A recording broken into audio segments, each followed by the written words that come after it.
काफूर होना, इसका मतलब होता है भाग जाना। वाक्य है, पुलिस आते ही चोर काफूर हो गया। इस सेंटेंस का मीनिंग है कि जब पुलिस आई तो पुलिस को देखकर चोर भाग गया। कमर कसना, इस मुहावरे का अर्थ होता है तैयार होना।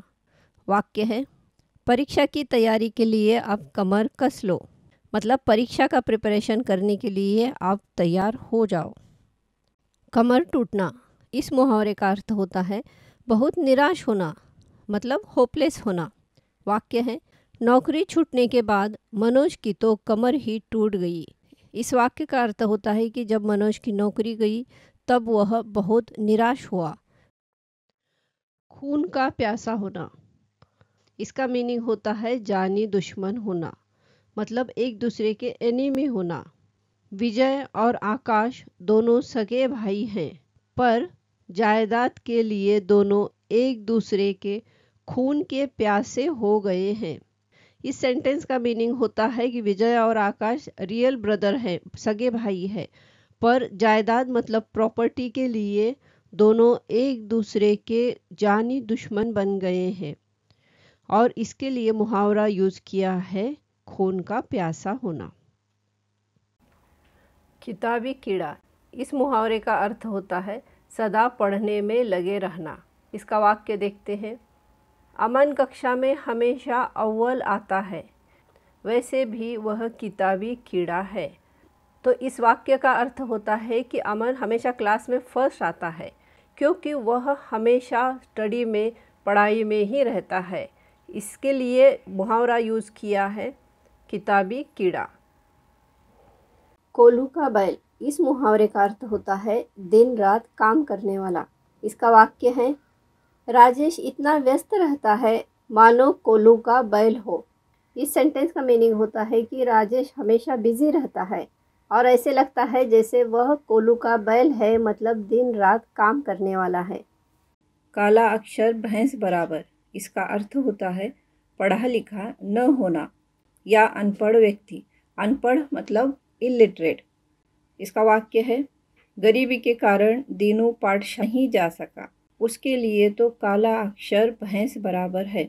इस सेंटेंस का मीनिंग होता है कि दीनू गरीब था और इसकी वजह से वो स्कूल नहीं जा सका, तो वह अनपढ़ व्यक्ति है या इलिटरेट पर्सन है।